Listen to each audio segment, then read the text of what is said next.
If you wanted to build muscle faster, you might think about tying off your limb with a tourniquet to sort of force a biological adaptation. Right, which is just a massively popular trend right now. Oh, completely. It is everywhere.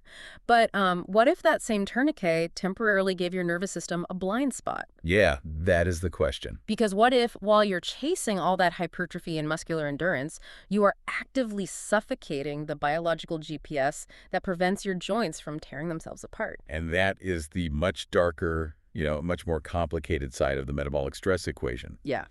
Because we spend so much time focusing on the muscular adaptations of these protocols, we basically entirely overlook the acute neurological cost of starving a limb of oxygen. Right, because the nervous system relies on constant feedback. Exactly. High-definition feedback. Sure. And altering hemodynamics just throws a massive wrench into that entire communication loop. Well, welcome to this deep dive. Today, we are focusing on a really rigorous 2026 paper published in the Journal of Sports Science and Medicine. It's a great paper. It really is. It's titled The Acute Effects of Blood Flow Restriction on Ankle Muscle Reaction Time and Proprioception in Healthy Individuals. Very catchy title. Right. Very technical. But it is an incredibly dense piece of work put together by an expert team of researchers. That's Melike Tuğran, Ufuk Şekir, Müge Hasanoğlu, Hakan and Bedrettin Akova. It is a stellar lineup, and they are tackling a question that is paramount for sports medicine right now. Because blood flow restriction, or BFR, has just become so ubiquitous. Ubiquitous is the word. Yeah. From elite athletic performance centers to your standard postoperative rehab clinics, it's everywhere. So for those of you utilizing this in your programming, the baseline premise of BFR is pretty well established, right? Yeah, basics are standard. You apply a pneumatic cuff to the upper portion of a limb to restrict venous outflow. While still maintaining partial arterial inflow, which is key. Right, you have to let some blood in. So you trap metabolites, create a hypoxic environment, and induce significant mechanical tension with very light loads. But today, we are completely sidelining the hypertrophy discussion. Completely. We want to know what happens to proprioception, your joint's ability to sense its position in space while that cuff is actively compressing your limb. Yeah. Think of it like steering a car at highway speeds. Normally, you turn the wheel a millimeter and the tires respond instantly because the mechanical linkage is tight. Right, it's highly responsive. But applying a BFR cuff to a working limb sort of begs the question, what happens if the steering column suddenly gets sloppy while you are navigating a sharp turn? Does the signal degrade? Exactly. I really like that steering column visualization, actually.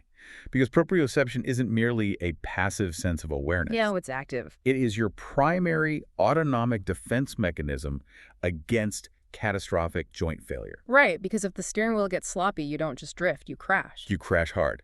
And in the context of the ankle joint, a crash is a severe lateral sprain or a ligamentous rupture. Yeah. And to figure out exactly how sloppy that steering wheel gets, Tuğran and her team designed a highly controlled, localized metabolic stress test. Before we get to the results, let's break down the blueprint of how they actually measured this, because the methodology dictates the reliability of the data here. Always. So they brought in 24 healthy adults, split evenly between males and females, and crucially, they utilized a crossover design. That was a massive detail. Yeah, so rather than comparing a BFR group to a separate control group, every single participant went through both the experimental occlusion and the sham control on different days. Which is absolutely vital for this kind of hemodynamic research, Why is that? Because vascular compliance, baseline proprioceptive acuity, even muscle fiber typography, it all varies so wildly from person to person. Right, genetics play a huge role. Exactly. So by having each participant act as their own control, they completely eliminated those genetic variables that normally muddy the statistical waters. That makes a lot of sense. So during the intervention on the dominant leg, the control condition utilized a sham pressure of just 20 millimeters of mercury. Which is barely enough to compress the skin, really. Yeah, just to make them feel the cuff. But for the experimental condition, they dialed the pneumatic cuff up to 60% of the individual's arterial occlusion pressure, or AOP. Yep, 60%. Okay, let's unpack this, because is 60% pressure just an arbitrary number, or is there a scientific sweet spot? I hear 60%, and I immediately think, isn't that dangerously close to the ceiling for a continuous 20-minute testing session? It sounds high, right? Yeah. If 80% AOP induces dangerous levels of tissue deoxygenation, 60% doesn't seem to leave you a massive margin for error. No, you are definitely flirting with the ischemic threshold there, for sure. But 60% is a very calculated choice. Okay. It represents the physiological Goldilocks zone for this specific type of research. How so? Well, the literature dictates that you must hit at least 40% AOP to induce sufficient metabolic stress. To get the benefits. Exactly, to trigger the group 3 and 4 afferent pathways that BFR relies on. If you stay below 40%, you are essentially just wearing a tight compression sleeve. Gotcha. So you have to go high enough. But as you mentioned, pushing to 80% or 90% for a continuous 20-minute battery of tests, that crosses the line from beneficial metabolic pooling into sheer ischemic panic. And a lot of pain, I imagine. Incredible pain, which becomes a massive confounding variable. Plus, the risk of adverse vascular events just spikes. Okay, so 60% gives you the hypoxic environment you need to test the sensory degradation, but without violating safety protocol. Exactly. It's the sweet spot. So we have our participants under 60% occlusion. The venous return is bottlenecked. Blood is pooling in the lower leg. The localized environment is becoming highly acidic and hypoxic. It is a very hostile environment for the tissue. So the first thing we want to know is how the nervous system manages this hostile environment when the ankle is just trying to establish its baseline coordinates, just standing still. Right, the fundamental stuff. This leads us into the joint position sense and kinesthesia testing, which were conducted on a computerized dynamometer. Which is essentially a highly sensitive robotic interface for the ankle. Sounds expensive. Very. They blindfold the participants, eliminating all visual compensatory strategies, so they isolate the mechanical sensory feedback loop. Oh, that is smart. Yeah.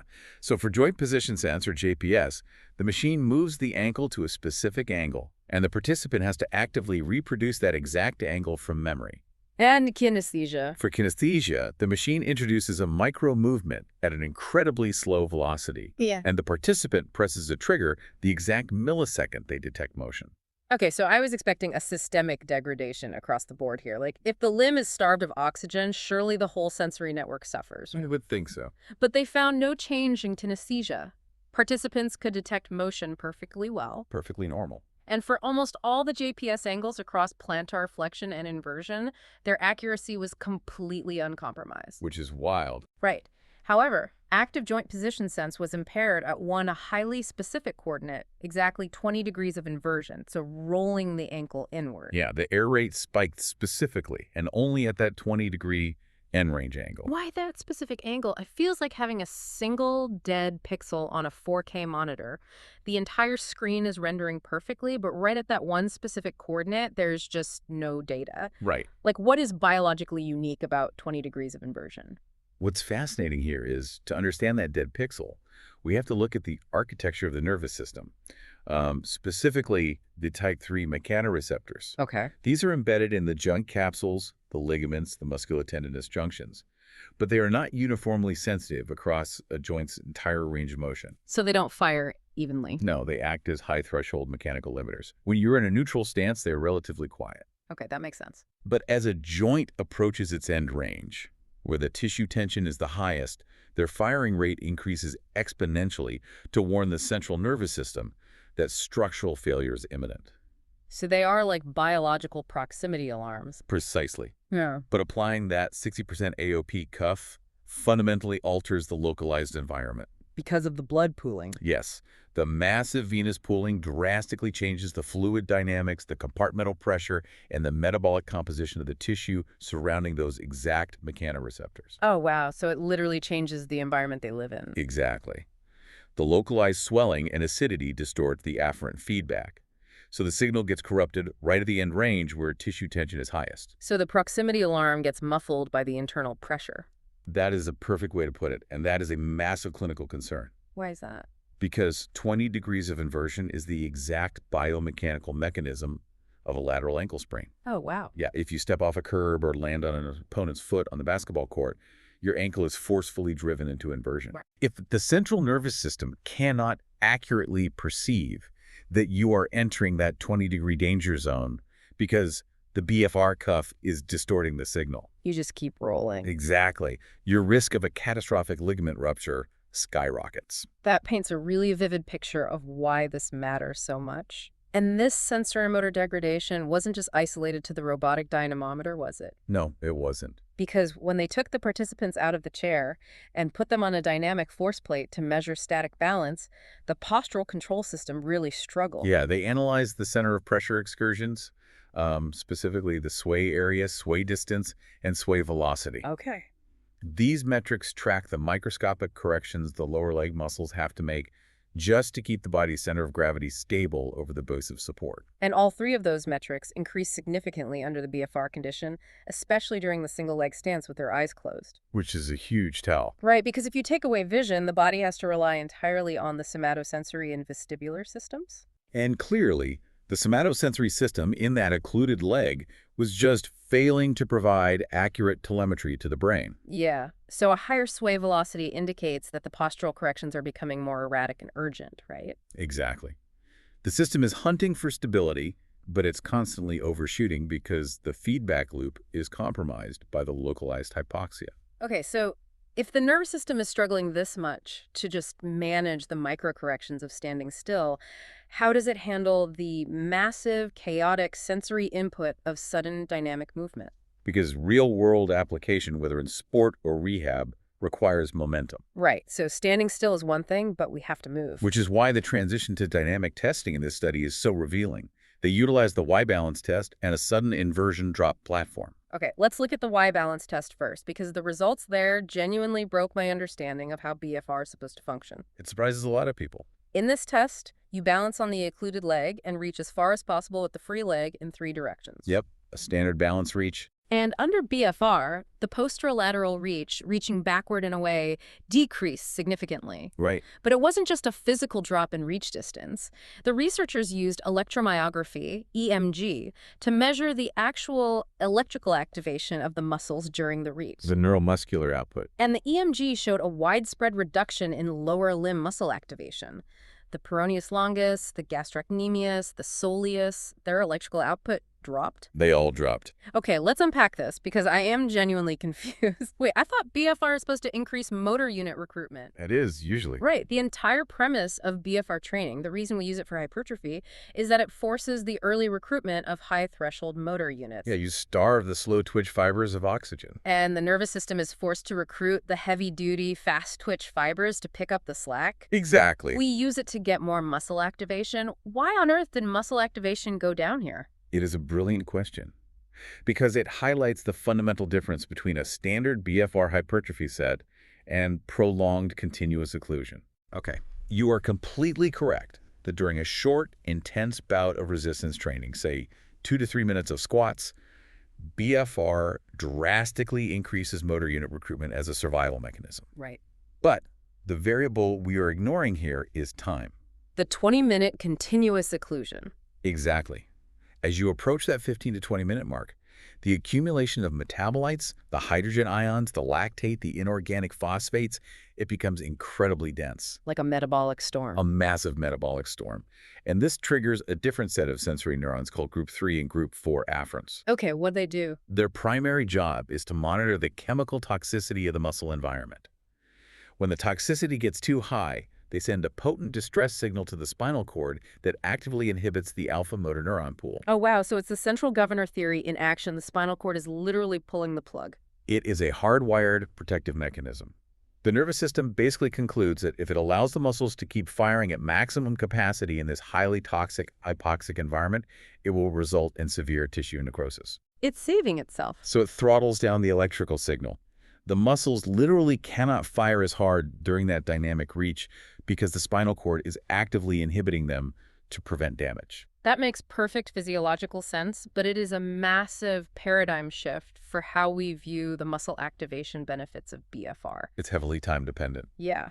And this protective inhibition heavily influenced the final and arguably most aggressive test in the study, which was the sudden reaction time test. This one is intense. They put the participants on a simulation platform that, without any warning, drops the ankle into a 15-degree or 30-degree inversion tilt. It perfectly mimics stepping into a pothole. Right. It tests the absolute limits of the dynamic restraint system. Yeah. When the ankle rolls, how fast can the musculature fire to catch the joint and halt the inversion before the ligaments tear? And the findings here were wild. They really were.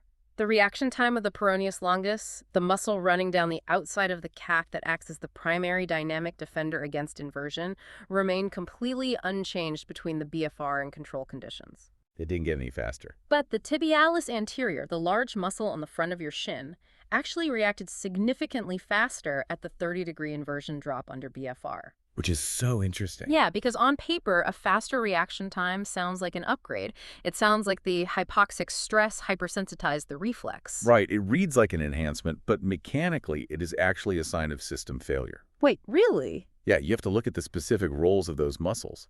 When you suffer an inversion sprain, the peroneus longus is the primary eccentric brake.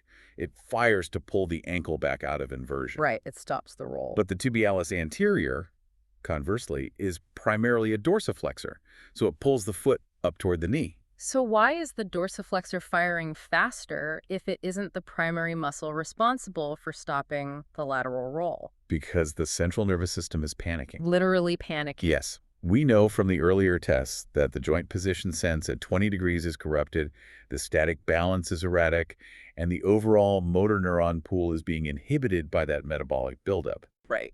So the primary defender, the peroneus longus, is struggling to operate in this environment.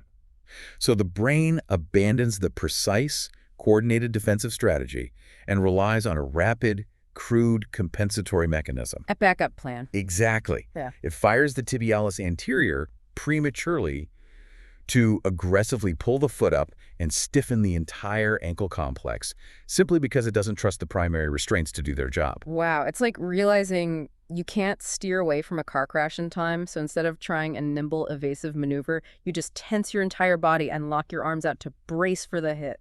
That is a phenomenal way to visualize it. It's a stiffening survival reflex, not a coordinated correction. It is a desperate bracing strategy by a compromised sensor motor system. And while stiffening the joint might prevent a catastrophic tear in a highly controlled lab setting. Where you know you're safe. Right, relying on that rigid compensatory reflex on a chaotic athletic field is a recipe for disaster. So, what does this all mean? If the nervous system is resorting to bracing for impact rather than executing a coordinated defense, how does this change the way we actually program BFR? Yeah, that's the big question. If you are a physical therapist, an athletic trainer, or just someone utilizing cuffs in your own training, what is the practical application of this data? Because we aren't throwing BFR out, it is too effective for hypertrophy. Oh, we certainly aren't abandoning it, but we must drastically restrict the environments in which we use it. Okay, so stable environments. Right. The primary application here is that you absolutely cannot combine continuous BFR with highly complex, unstable postural tasks. So strapping on the cuffs and doing seated leg extensions, hamstring curls, or even standard machine hack squats, that is still the gold standard, right? Because the environment is fixed, the trajectory is stable, and proprioceptive demands are incredibly low. Right, but doing heavy barbell squats on a squishy balance board, or performing plyometric single leg bounds while occluded. You are playing Russian roulette with your connective tissue at that point. If you place a heavily occluded, proprioceptively blind limb into an unpredictable high-velocity environment, the neuromuscular system simply will not be able to defend the joint if something shifts. That's scary. And we must remember, this entire study was conducted on a cohort of 24 perfectly healthy individuals with zero history of ankle pathology. Man, I hadn't even considered the clinical populations. If we connect this to the bigger picture, the implications for clinical rehab are massive. Yeah. Consider a patient recovering from a severe grade 2 ankle sprain, or an athlete suffering from chronic ankle instability. Their mechanoreceptors are already damaged. Exactly. Their baseline proprioceptive acuity is already degraded. Wow. If you apply a 60% AOP cuff to a system that is already struggling to locate itself in space, you are compounding a chronic sensory deficit with an acute hypoxic one. Oh, man. If you then ask that patient to perform perturbation-based balance exercises while the cuff is inflated, you might be actively facilitating a secondary injury. So it demands extreme intentionality from the therapist. You cannot simultaneously chase metabolic hypertrophy and deep proprioceptive balance in the same exercise while the limb is occluded. The physiology simply does not support it. It really doesn't. And, that realization opens the door to perhaps the most glaring unknown in this entire field of research. What's that? We now have a highly detailed understanding of how the nervous system panics while the cuff is inflated. But what happens the exact second you release the pressure? The reperfusion phase. When the blood rushes back in, oxygen levels spike, and all those metabolites are flushed out of the compartment. Right. The study notes that according to previous literature, localized muscle fatigue and peripheral contractile function recover incredibly fast, Like within minutes, right? often returning to baseline within just 2 minutes of reperfusion. The muscular engine cools down rapidly. But we have a complete blind spot regarding the neurological recovery profile. How long does the steering wheel stay sloppy after the cuff comes off? We have absolutely no idea. Does joint position sense return the moment oxygen is reintroduced? Right. Does the group 3 and 4 afferent inhibition take 20 minutes to clear the spinal cord? Does the compensatory bracing reflex of the tibialis anterior linger for an hour? We just don't have the data. We don't. Furthermore, we don't understand the cumulative long-term effects of repeatedly subjecting these mechanoreceptors to severe hypoxic pressure. Are we slowly dulling their sensitivity over months of training, or are we forcing them to become more metabolically resilient? I'm trying to visualize this in a real-world scenario. If a basketball player does a 15-minute lower body BFR session in the training room, takes the cuffs off, rests for 5 minutes, and then immediately goes out to the court to run full-speed cutting drills. Is their ankle still operating with a 20-degree blind spot? Right. If that proprioceptive recovery takes longer than the muscular recovery, they are stepping onto the court in immense danger.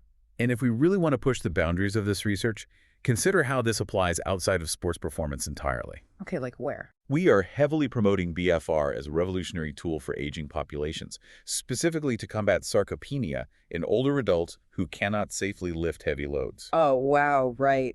But as the human body ages, the density and sensitivity of mechanoreceptors naturally degrade. Older adults already have compromised proprioceptive pathways, which is a primary reason fall risk increases with age.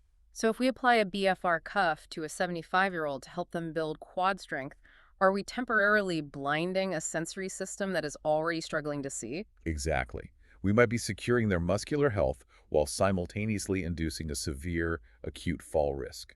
That is a terrifying thought. If they finish a set of occluded leg presses, stand up, and try to walk across the clinic floor before that sensomotor network is fully rebooted, the consequences could be devastating. It is a completely open frontier in geriatrics and sports medicine alike. It fundamentally changes the risk-to-reward calculation of occlusion training. This is why digging into the granular physiology is so vital. It really is. It prevents us from treating the human body like a simple machine where, just more stress always equals better results.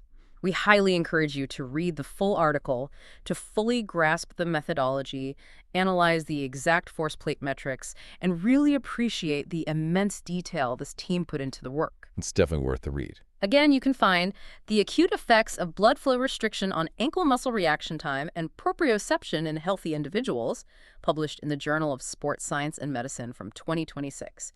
Please don't forget to follow our channel and turn on notifications so you never miss it when we break down the latest and most impactful research shaping the future of human performance.